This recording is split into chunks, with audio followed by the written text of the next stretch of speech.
नमस्कार, मैं doctor DS Chauhan. इस वीडियो में आपका स्वागत है। इस वीडियो में हम राजस्थान में धात्विक खनिजों के वितरण को समझेंगे और वीडियो के अंत में आपके लिए परीक्षा उपयोगी कुछ प्रश्न भी हैं। सबसे पहले हम खनिज क्या है, जमीन को या मिट्टी को खोदकर निकाले जाने वाले सभी पदार्थों को हम खनिज कहते हैं। राजस्थान खनिजों की दृष्टि से बहुत ही संपन्न राज्य है, इसीलिए इसको म्यूजियम ऑफ मिनरल या खनिजों का अजायब घर कहा जाता है। अनुमान है कि राज्य में लगभग 79 टाइप के मिनरल्स पाए जाते हैं और उनमें से अधिकांश का खनन भी किया जाता है। तो उस हिसाब से देखें तो ये भारत का झारखंड के बाद दूसरा सबसे महत्वपूर्ण राज्य है। खनिजों के भंडारण की दृष्टि से अगर हम देखें और उत्पादन की दृष्टि से भी बड़ा महत्वपूर्ण राज्य है भारत। राजस्थान के अंदर जो फिजिकल डिवीजन है उसमें से अरावली सबसे धनी क्षेत्र है। खनिजों की दृष्टि से सबसे ज्यादा खनिज चाहे धात्विक हो अधात्विक हो इसी क्षेत्र में देखने को मिलते हैं। दूसरा सबसे बड़ा धनी क्षेत्र थार का मरुस्थल है, जहां विशेष तौर पर अधात्विक खनिज जो है वो ज्यादा देखने को मिलते हैं। अपेक्षाकृत जो पूर्वी क्षेत्र है अरावली से पूर्व वाला, ये खनिजों की दृष्टि से बहुत धनाढ्य नहीं, हालांकि ऐसा नहीं है कि कोई खनिज है ही नहीं इसके अंदर, लेकिन थोड़ा कम महत्वपूर्ण है। अरावली सबसे महत्वपूर्ण उसकी श्रेणी में आता है। खनन जो विभाग है राजस्थान में, उससे जुड़े हुए जो एक्टिविटीज हैं उसमें लगभग 15 से 20 लाख लोगों को रोजगार मुहैया हुआ है। सबसे ज्यादा खनिजों की जो डाइवर्सिटी है, विविधता, बहुत टाइप के खनिज वो उदयपुर जिले में पाए जाते हैं। सबसे ज्यादा डाइवर्सिटी है राजस्थान के अंदर उदयपुर जिले के अंदर, जो कि ज्यादातर क्योंकि अरावली का विस्तार ही यहाँ पर बहुत ज्यादा सबसे ज्यादा है। इन खनिजों के विकास के लिए राज्य सरकार ने दो नीतियां बनाई, एक तो 1978 में आई थी और दूसरी खनिज नीति जो आई वो 2015 के आई। दोनों ही नीतियों के माध्यम से राजस्थान ने खनिज संसाधनों के विकास पर काम किया है। अब हम खनिजों के कुछ प्रकार समझ लेते हैं। जैसा हम जानते हैं, हमने भारत के भूगोल में भी बात की थी, धात्विक, अधात्विक और ऊर्जा खनिज, हम तीन तरह से उसको विभाजित कर सकते हैं। धात्विक खनिज वो होते हैं जिसमें धातु पाई जाती है। ये वापस दो तरह से होती है, लोह और अलोह, फेरस और नॉन फेरस कहते हैं। लोह धातुएं वो होती हैं जो जिस पर चुंबक काम करता है, और अलोह धातुएं वो होती है जिसमें चुंबक काम नहीं करता है। साथ ही मेटेलिक धातुएं के बारे में, जो मेटेलिक खनिज है उनके बारे में ये इंपॉर्टेंट बात है कि इनको जब जमीन से निकाला जाता है तो ये मिश्रित अवस्था में मिलते हैं। कंकड़, पत्थर, मिट्टी, कई सारी दूसरी धातुएं सब मिश्रित अवस्था में पाई जाती है, फिर इनको भट्टियों में गर्म करके अलग करना पड़ता है। इसी तरह से अगर हम अधात्विक खनिजों को देखेंगे तो अधात्विक खनिज वो हैं जो खानों से निकालकर सीधे यूज में लिए जाते हैं। काटना पीटना होता है उनको, काटना या काट छाट के इस्तेमाल करना होता है। जो धात्विक खनिज है वो किसी दूसरी धातु के साथ मिलाकर कुछ और भी बनाया जा सकता है, उनकी क्वालिटी इनहेंस की जा सकती है। लेकिन अधात्विक खनिज में कोई दो अधात्विक खनिज नहीं मिलाए जा सकते और ना ही इनकी क्वालिटी को बदला जा सकता है। जैसे हैं वैसे के वैसे ही रहते हैं और ये प्योर मिलते हैं, शुद्ध तरीके से ही मिलते हैं दोनों तरफ से। दूसरे का अंतर ये भी है कि इनको ठोकने पीटने पर ये लंबे और पतले हो जाते हैं, जबकि अधात्विक खनिजों को ठोकने पीटने पर वो बिखर जाते हैं, टूट फूट जाते हैं। ये भी अंतर इसमें देखने को मिलता है। जो अधात्विक खनिज है वो ज्यादातर गृह निर्माण सामग्री में इस्तेमाल में ले जाते हैं, जिसमें उदाहरण के तौर पर अगर हम देखें तो लाइमस्टोन, जिस चूना पत्थर कहते हैं, सॉप स्टोन, घिया पत्थर, सैंडस्टोन, बालू का पत्थर, granite, marble, rock phosphate, mica या अभ्रक, asbestos, jasper, feldspar, garnet, wollastonite, gypsum, chloride, बहुत सारी लिस्ट है और भी बहुत सारे हो सकते हैं। तो ये गृह निर्माण सामग्री वाले मिनरल हैं ज्यादातर। इधर हम फेरस और नॉन फेरस देखें तो इनके विविध उपयोग यहाँ पर देखने को मिलते हैं। साथ ही ऊर्जा खनिज में कोयला, पेट्रोल, प्राकृतिक गैस, यूरेनियम, थोरियम, इस तरह के जो खनिज है तो ये इनसे ऊर्जा बनती है, तो हमने अलग कैटेगरी रख दी। अदरवाइज ये सारे हैं वही अधात्विक ही है, नॉन मेटेलिक खनिज की श्रेणी में ही आते हैं, लेकिन हमने अलग रख दिए हैं। ये इस तरह से देख सकते हैं, धात्विक खनिज जब निकलते हैं जमीन में से तो वो मिश्रित अवस्था में पाए जाते हैं, जबकि अधात्विक खनिज, आपने मार्बल देखा होगा, बिल्कुल स्लैब है, उसको काट के वैसा वैसा इस्तेमाल करते हैं, हम इसको इसकी क्वालिटी नहीं बढ़ा सकते। तो इस वीडियो के अंदर हम राजस्थान के धात्विक खनिजों की बात करेंगे। बाकी अधात्विक और जो ऊर्जा खनिज है उनकी बात हम अगले वीडियो में करेंगे। इसमें इन इन खनिजों को देख लेते हैं जो राजस्थान में पाए जाते हैं उनमें। और हम शुरुआत करेंगे सीसा और जस्ता से, लीड और जिंक से, क्योंकि ये राजस्थान का धात्विक खनिजों में सबसे बड़ा खनिज माना जाता है या है। इसमें दो खनिज एक साथ पाए जाते हैं, साथ ही इनके साथ चांदी भी निकलती है जो को प्रोडक्ट के रूप में है, लेकिन मूल खनिज जो है सीसा और जस्ता। सीसा गैलेना नामक अयस्क से निकलता है। इसका उपयोग पेंट में, सिरेमिक्स, पाइप और प्लम्बिंग मटेरियल्स है, सोल्डर्स यानी कि जोड़ने की जो चीजें होती है, बैटरीज, केबल शीटिंग, जो गोला बारूद बनता है, कॉस्मेटिक चीजें, बहुत सारी जगहों पे इसका इस्तेमाल होता है। दूसरा जिंक, जिसको हम जस्ता कहते हैं, ये भी पेंट, रबर, कॉस्मेटिक चीजें, दवाइयां भी बनती है, plastic, soaps, batteries, textile, electric equipments, इस तरह से कई सारी जगहों पर ये काम में आता है। अगर हम राजस्थान में इसके रिसोर्सेज की बात करें तो 630 मिलियन टन रिसोर्सेज राजस्थान में मौजूद है। और मूलतः जो जिले जिसमें ज्यादा पाया जाता है आज अवेलेबल है ये मिनरल डिस्ट्रीब्यूशन, यह देखिए ये पूरा रीजन है। हम कह सकते हैं दक्षिणी और मध्य अरावली वाला जो हिस्सा है मूलतः वो इस खनिज के लिए प्रसिद्ध है। इसमें सबसे बड़ा जो जिला है उसका नाम है भीलवाड़ा, जिसमें रामपुर आगुचा 59 मिलियन टन भंडार यहाँ पाए जाते हैं। ये भारत की सबसे बड़ी खान है और सबसे बेस्ट क्वालिटी का सीसा दस्ता भी यहाँ पर पाया जाता है। इसके अलावा पोरबनेड़ा, तिरंगा, सोमाड़ी, देवास, देवपुरा, रेवाड़ा, ये कई सारी और जगह हैं जो भीलवाड़ा की बड़ी प्रसिद्ध है, लेकिन रामपुर आगुचा सबसे इंपॉर्टेंट है। दूसरी सबसे बड़ी खान है जावर की खान, जो उदयपुर के अंदर है। 50 मिलियन टन रिसोर्सेज यहाँ पर अवेलेबल है। साथ ही राजसमंद के अंदर राजपुरा दरीबा, बेथुमी, सिंदेसर, मोकमपुरा और बामनिया, ये जगह यहाँ बड़ी बड़ी प्रसिद्ध है। अजमेर के अंदर घुघरा, केयर, सेवर और तीखी, पाली में कालाबार और सिरोही में देहरी, ये सारी जगह राजस्थान के अंदर सीसा और जस्ता के लिए बड़ी प्रसिद्ध है। लेकिन तीन खाने जो सबसे इंपॉर्टेंट है उसमें रामपुरा आगुचा, जावर और राजपुरा दरीबा, ये तीनों बड़ी महत्वपूर्ण है। बाकी ज्यादातर जगहों पर भंडार है, खनन की एक्टिविटी ज्यादा नहीं है। अगर हम रामपुरा अगुचा की माइंस को देखेंगे तो देखिए ये, इसके लिए मैं कह रहा हूँ कि भारत की सबसे बड़ी खान है, यहाँ पर आप देख सकते हैं, और क्वालिटी भी बहुत अच्छी है, काफी गहरी चली गई है। दूसरी जावर की खान है। अच्छा, रामपुरा अगुचा वाली जो खान है वो ओपन माइन है, खुली खदान कहते हैं हम इसको, जबकि जो जावर की खाने हैं वो रेट हॉल की तरह, चूहे जैसे बिल बनाते हैं उस तरह से पहाड़ों के अंदर बिल बना के अंदर जाके उसके उस यहाँ पर माइनिंग हो रही है जावर के अंदर, आप इस तरह से देख सकते हो। ऐसी पहाड़ियां हैं यहाँ पे, इन पहाड़ियों के अंदर वो सारी खनन या माइनिंग जो है वो हो रही है। इसका इतिहास भी बड़ा अजीब है, बहुत पुरानी खान मानी जाती है, वर्ल्ड की सबसे पुरानी माइन है ये। लगभग 2500 वर्ष पूर्व का यहाँ स्मेल्टिंग टेक्निक जो है जिनकी, वो यहाँ इस्तेमाल, मतलब इसका इतिहास बहुत पुराना, 2500 साल पुराना इतिहास है। 13वीं सदी से तो यहाँ पर ऐसा एग्जाम्पल भी मिलते हैं कि चांदी को एक्सपोर्ट करने का बहुत बड़ा सेंटर था ये। इसको नेशनल जियोलॉजिकल मॉन्यूमेंट भी घोषित किया गया है। साथ ही यहाँ पर जो खाने हैं उसमें मोचिला, बदारिया, जावरमाला और बरुई, सबको मिला के भी जावर माइंस ही कहा जाता है। छोटी छोटी खाने हैं ये सारी। अगर इसको लार्ज स्केल पर सैटेलाइट इमेज में आप देखेंगे तो देखिए इस तरह की पहाड़ियां हैं, और इन्हीं पहाड़ियों के अंदर घुस के ऐसे रेड हॉल्स बना बना के वो सारा जो मेटल है, धातु है, वो सारी बाहर निकाली जाती है। काफी फेमस खान है ये भी भारत लेवल पर। उसके बाद हम कॉपर की बात करेंगे। ये एल्यूमिनियम का बड़ा कंपटीटर माना जाता है, और कॉपर का जो इस्तेमाल है तांबे का, वो हमारा हमसे छुपा नहीं है। आपने बिजली के तार देखे होंगे, बर्तन भी देखे होंगे, बहुत सारी चीजें और बनती है इससे।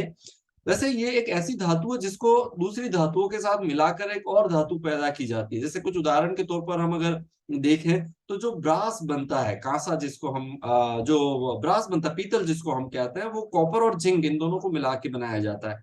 साथ ही जो ब्रॉन्ज जिसको हम कांसा कहते हैं, वो कॉपर और टीन को मिला के बनाया जाता है।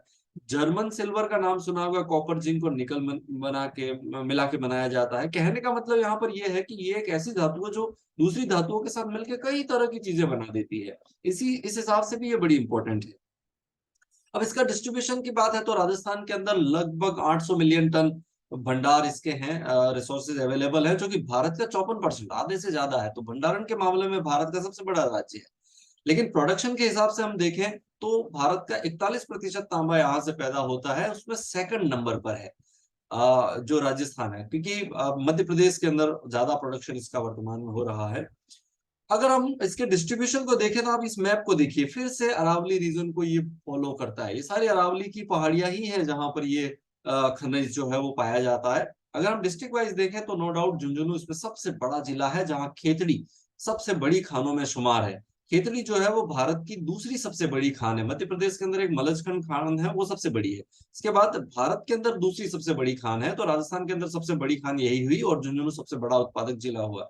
इसीलिए इस जिले को copper district of India, Bharat का तांबा जिला भी कहा जाता है। खेतड़ी के अलावा यहाँ पर मदन कुदान, कोलिहान, बनवासा, धौलामाला, छिंछोरी, सतकुई, सुरहारी, टुंडा, करमारी, अकावली, ऐसी बहुत सारी खाने हैं। लेकिन खेतड़ी, मदन कुदान और कोलिहान ये बड़ी इंपॉर्टेंट खाने हैं। अजमेर में अगर हम देखें यहाँ पर सेंटर में, तो हनोटिया, सावर, मनोरपुरा और पारकिया, इसी तरह से अलवर में भगोनी, यहाँ पे भरतपुर के अंदर खानखेड़ा और केर, भीलवाड़ा के अंदर पुरदरीबा, बनेरा, देवपुरा और देवतलाई, चित्तौड़गढ़ में वारी और अकोला, डूंगरपुर में पादर की पाल, राजसमंद में माजेरा, करौली और गोपाकुरा, पाली के अंदर कालाबार, सीकर में बालेश्वर, सिरोही में गोलिया, पिपेला, देरी और बसंतगढ़, उदयपुर में अंजानी, बिडावल की पाल, छानी, नांदवेल, आक्रोद। ये सारी जो जगह हैं वो सारे इस कॉपर खनिज के लिए पाई जाती है और इन सब का डिस्ट्रीब्यूशन आप देखें अरावली के पैरेलल चलता है। नेक्स्ट खनिज है टंगस्टन, जो कि वुल्फ्रेमाइट और शिलाइट नामक अयस्क से निकलता है। इसका जो इस्तेमाल है वो सामरिक महत्व के लिए, स्ट्रेटेजिक इंपॉर्टेंस इसकी है, क्योंकि इसका जो मेल्टिंग पॉइंट है, जो पिघलने का पॉइंट है, वो 3400 डिग्री सेंटीग्रेड तापमान पर है। और आप इसीलिए समझ सकते हैं कि जहां ज्यादा गर्मी सहन करने के लिए करने की आवश्यकता होती है, वहां इस खनिज का इस्तेमाल किया जाता है। उदाहरण के तौर पर आपने कोई बल्ब देखा होगा, इसका फिलामेंट देखा होगा, बीच में जो तार बंधा होता है वो जलते समय बिल्कुल लाल हो जाता है, कितनी गर्मी होगी उसमें, तभी वो टूटता नहीं आसानी से। तो ये इस तरह के इंपोर्टेंस का खनिज है जहाँ गर्मी बहुत ज्यादा सहन की जानी हो। राजस्थान में अगर हम देखें, लगभग 24 मिलियन टन इसका भंडार पाए जाते हैं, जो कि भारत के 27% है। भारत के कुल टंगस्टन का 27% है, सेकंड पोजीशन है। पहली पोजीशन जो है वो कर्नाटक की है 42% के साथ में। हालांकि वर्तमान के अंदर अगर हम देखें तो भारत के अंदर जो सबसे बड़ी खान है वो डेगाना खान मानी जाती है, नागौर के अंदर। लेकिन राजस्थान में अभी इसका कोई उत्पादन नहीं हो रहा, क्योंकि खान बहुत गहरी हो गई है और धातु की मात्रा भी काफी कम हो गई है, लेकिन फिर भी बड़ी खानों में ये शुमार रही है। इसके अलावा सिरोही जिले में बालदा और खेड़ा उपरला, देवा का बेरा, ये और जगह है जहां पर इस टंगस्टन का जो भंडार है वो पाया जाता है। नेक्स्ट जो खनिज हमारा है उसमें आयरन और लोहा अयस्क। हम जानते हैं कि लोहा चार तरह का होता है। मैग्नेटाइट सबसे बेस्ट क्वालिटी का लोहा है, लेकिन उसको हम काला लोहा कहते हैं। 72% तक धातु उसमें पाई जाती है। हेमेटाइट दूसरा सबसे अच्छा माना जाता है, 60 से 70% तक इसके अंदर धातु की मात्रा है, इस तरह का दिखाई देता है। लिमोनाइट इसमें 30 से 40% तक होती है, अच्छी क्वालिटी नहीं है बहुत ज्यादा। और सीडेराइट इसमें 20 से 30% ही होती है, बुरा लोहा भी इसको कहते हैं। और ये बहुत अच्छा नहीं होता, इसलिए इसका खनन भी नहीं होता। पूरे विश्व के अंदर यही दोनों ज्यादा हैं। भारत में भी हेमेटाइट बहुत ज्यादा है, राजस्थान में भी हेमेटाइट बहुत ज्यादा है। हालांकि ये दोनों ही पाए जाते हैं, लेकिन राजस्थान के अंदर समस्या ये है कि ये पाए तो अच्छी क्वालिटी के जाते हैं, लेकिन उनकी मात्रा बहुत कम है, बहुत कम मतलब धातु बहुत कम है। तो ऐसे में कोई राजस्थान का इंडिया लेवल पर कोई महत्वपूर्ण स्थान तो नहीं है, लेकिन चुटपुट जो जो जो क्षेत्र हैं इस खनिज से जुड़े हुए, वो मैं आपको बता देता हूँ। टोटल जो खनिज है वो 2621 मिलियन टन के भंडार हैं, जो कि मैग्नेटाइट और हेमेटाइट यानी कि अच्छी क्वालिटी के हैं। लेकिन अगर हम डिस्ट्रीब्यूशन को देखेंगे तो करौली जिले के अंदर इसका जो वितरण है वो सबसे ज्यादा है, सबसे ज्यादा पाया जाता है ये। और यहाँ पे डेड्राउली, खोरा, लिलोटी और टोडूपुरा ये इंपॉर्टेंट जगह हैं। इसके बाद दूसरा बड़ा जो जिला है उसमें पूर्व बनेड़ा और बिगोद भीलवाड़ा। फिर जयपुर की बात आती है, इसमें चौमू, मोरीजा और निमला। निमला तो अलवर तक फैला हुआ है, ये पूरा रीजन है। इसके अलावा दौसा में लालसोट, सीकर में रामपुरा डाबला, झुंझुनू में ताउंडा, और उदयपुर के अंदर नठारा की पाल, और साथ ही बूंदी जिले में इंद्रगढ़ मोहनपुरा ये है। अगर इसको भी हम देखें तो ऑलमोस्ट ये अरावली को फॉलो करता है। एक दो जिलों को अगर हम छोड़ दें तो इस तरह से ये भी उसी धातु जो है वो अरावली को ही फॉलो करती है। इसके अलावा बांसवाड़ा और भरतपुर में भी छुटपुट इसके पाए जाता है, भंडार पाए जाते हैं, लेकिन बहुत बड़े नहीं है। नेक्स्ट खनिज है मिनरल। इसका इस्तेमाल लोहा इस्पात इंडस्ट्री में ही होता है, क्योंकि लोहे को मजबूत बनाने के लिए इसको मिलाया जाता है। इसके अलावा भी कई सारे इसके इस्तेमाल है। राजस्थान में लगभग 6 मिलियन टन भंडार इसके पाए जाते हैं, और सबसे बड़ा जो जिला है वो इसमें बांसवाड़ा ही है। यहाँ पे सिवानिया, काला खूंटा, लिलवानी, घाटिया, तांबेसरा, भातरा, इताला, रूपाखेड़ी और खेरिया, ये सारी जो जगह है वो बांसवाड़ा की है, और यही जिला सबसे इंपॉर्टेंट है। इसके अलावा ये राजसमंद में, नेगड़िया और उदयपुर में छोटी सर, बड़ी सर में भी पाया जाता है, लेकिन बहुत कम पाया जाता है। बांसवाड़ा सबसे मेजर डिस्ट्रिक्ट है मैग्नीज के लिए। नेक्स्ट जो खनिज है धात्विक खनिजों की श्रेणी में, वो है सोना। अब इसका इस्तेमाल क्या है वो हम जानते हैं। ये इस तरह के पत्थरों, कंकड़ पत्थरों में मिलता है, वहां से इसको निकालना पड़ता है। राजस्थान में जो अभी लेटेस्ट डेटा है उसके हिसाब से देखें तो लगभग 120 मिलियन टन भंडार इसके पाए जाते हैं। हालांकि इसकी कोई खान अभी कोई पर्टिकुलर खान नहीं है राजस्थान के अंदर, लेकिन को प्रोडक्ट के रूप में ये खेतड़ी वाली जो तांबे की खान है उसके साथ ही निकलता है को प्रोडक्ट के रूप में, तो वहां से उसकी उसकी प्राप्ति होती है। भंडारण की दृष्टि से देखें तो बांसवाड़ा सबसे इंपॉर्टेंट जिला है। इसके अंदर भूकिया, जगपुरा और दिलवाड़ा ऐसी जगह है। यहाँ पे गांटोल भी एक जगह है। तो ये सारी जगह है जहां से ये निकाला जाता है। बड़ा इंपॉर्टेंट जिला है सोने की दृष्टि से अगर देखें। अभी तक तो माइनिंग शुरू नहीं हुई है, लेकिन निकट भविष्य में होगी। अलवर के अंदर खेड़ा, मुंडियावास और सीकर के अंदर डोकन जगह है। यहाँ से ये सोने का जो भंडार है वो पाए गए हैं। दौसा जिले के अंदर धानी बसरी जगह है, यहाँ भी सोने के भंडार है। अब ये जो सारी धात्विक खनिजों की हमने इतनी सारी बात की, इन सब खनिजों के विकास की जिम्मेदारी किसकी है? उसके लिए एक डिपार्टमेंट है जिसका नाम है department of mines and geology, DMG कहते हैं शॉर्ट में इसको। राजस्थान उदयपुर के अंदर इसका मुख्यालय है। 1949 के अंदर इसकी स्थापना हुई थी।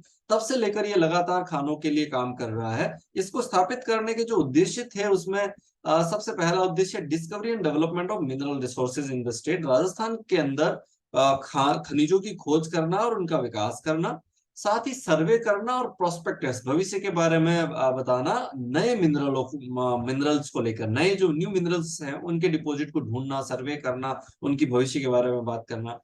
मिनरल एडमिनिस्ट्रेशन, इसका मतलब है खनिजों संबंधी जितना भी प्रशासनिक काम है वो सारा यही करता है, डिपार्टमेंट करता है। इसके अलावा इनके पास एक बहुत अच्छी वेल इक्विप्ड लेबोरेटरी भी है जिसके अंदर ये खनिज संबंधी रिसर्च करते हैं।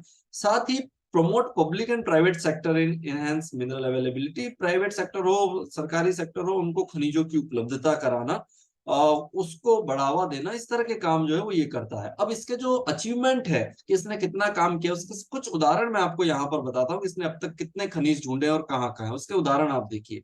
जैसे सीसा दस्ता की बात करेंगे तो रामपुरा, अगुचा, भीलवाड़ा में। कॉपर अंजानी उदयपुर के अंदर, डूंगरपुर में। आयरन और चौमू, मोरिजा जयपुर, नाथरा की पाल उदयपुर। बेराइट्स जगत रेल पातलिया उदयपुर के अंदर। फ्लोराइड्स चौकरी चौपाली सीकर के अंदर और काहिला डूंगरपुर के अंदर। मैग्नेसाइट सरूपा गाफा अजमेर के अंदर। Rock phosphide Jhamar Kotra Udaipur. Limestone Jaisalmer.